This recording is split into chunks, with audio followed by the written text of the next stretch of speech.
The 6-7 meme is the best evidence we have that postmodernists won the culture war, because this is the kind of thing artists were doing when they would just do a stripe on a canvas and you'd go to the museum and say, hey, my 5-year-old could do that. Your 5-year-old did that, and it is the 6-7 meme. In the same way that Marcel Duchamp puts a urinal inside of a museum, work of art isn't in the urinal itself. The work of art is him doing that, and then you sitting there and going, what? The meaning of the meme is it has no meaning. It's about what 6-7 testifies to rather than what 6-7 is. It's just a number. But what it testifies to is the power of organized online publics to meme something into relevance, meme it into the minds of actual 67-year-olds without actually needing it to refer to anything in the real world. Because the thing we're making viral is entirely arbitrary, the meme itself is a more pure experiment in and illustration of the dynamics of social platforms and communities. We know this thing is popular because of social contagion, because it means nothing. And so it couldn't be popular for what it is. It's only popular for who is using it and what is around it.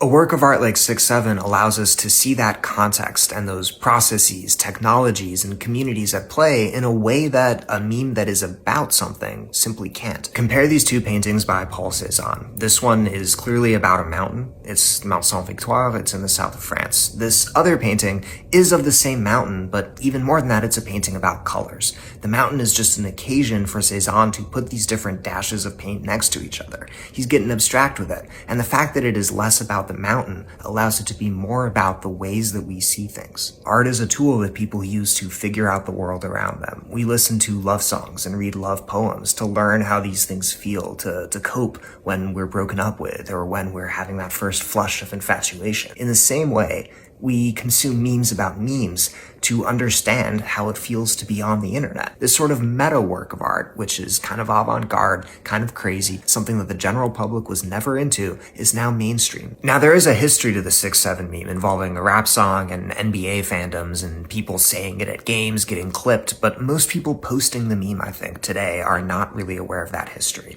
And even with that original context, it's kind of about you just throw it out there, with no reason behind it, and people are confused. People want to figure out what the internet is doing to them, even little kids. And so 6-7, hyping it to the moon, is a way of illustrating hey, this whole apparatus here we have, it is crazy. And what are we going to do about that power? How are we going to deal with that anxiety? And there's a desperate attempt here, I think, to assert yourself as a way of dealing with that anxiety, getting yourself on camera, getting yourself in the picture. I think memes like 6-7 or meta memes more generally appeal because they are a useful tool for that specific circumstance and situation that all of us are finding ourselves in.